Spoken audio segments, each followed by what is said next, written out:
And here's a look at the radar. And you may be wondering, well, why are we starting off with radar? It's been calm today. Well, some of us did see a little shower across the area this evening, and it was mostly in portions of northwest Arkansas. Benton, Carroll, Washington, Madison County kind of went right through the middle of where those all intersect. And it was this little activity that you see here that went over Beaver Lake briefly with maybe some moderate to heavy rainfall. But as you see, it fizzled out as it made its way further to the south. So the rest of us were completely dry throughout the day today. But that's that little 20% that we've been talking about all day, is that little bitty cell that we were watching for.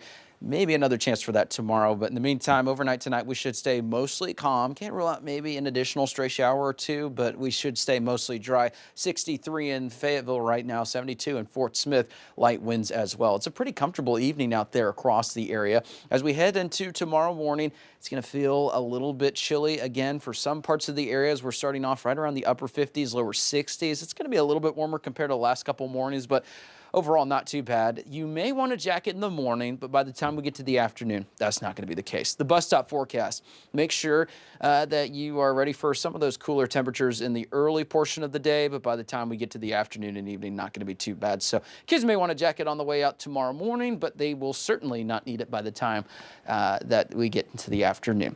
Here's a look at that hourly forecast for tomorrow. Highs are going to be in the upper 80s for northwest Arkansas. Abundant sunshine. Can't rule out a stray shower in the afternoon and evening.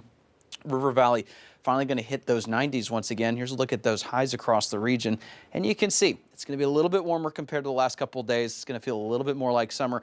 Unfortunately, it's going to be even warmer after that in the days to come. So here's a look at what we've got with Futurecast, and like I said, it's going to show a couple of these little specks here and there on radar, but nothing impressive. We're going to stay mostly dry and calm throughout the remainder of the day tomorrow. Eastern Oklahoma will have to watch for some showers. Northwest Arkansas, that's where we're going to see probably the highest potential for these little pop-ups, but overall coverage is around 20% once again for tomorrow. So like today, not everyone's going to see it. There's a chance we do. There's a chance we don't see it.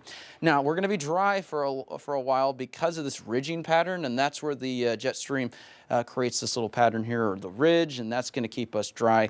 There's going to be a little bit of moisture that moves in, but we're not going to have any sort of widespread rain chances. Odds are we're going to be above average through at least mid-September with below average precipitation. Now, here's a look at what we got with that 10-day forecast. Looking pretty hot. Now, there is a couple of days with maybe some low rain chances here and there, but overall the pattern is looking a little bit more favorable for stretch of more, summer-like dry and hot weather. Good news is the moisture's coming back, but it's not the level that we would need for, 110, 115 degree heat index values where it's just absolutely unbearable to be outside. So at least it's going to be cooler in terms of the warmth. In the mornings. Yes. By the afternoons, it's in the 90s again, just when you thought we weren't going to get that anymore. Oh, yes. So the mornings will be the best part of the day. Right, And then the afternoons, you're like, we're in this pattern again. Okay. All right, Joshua, thanks.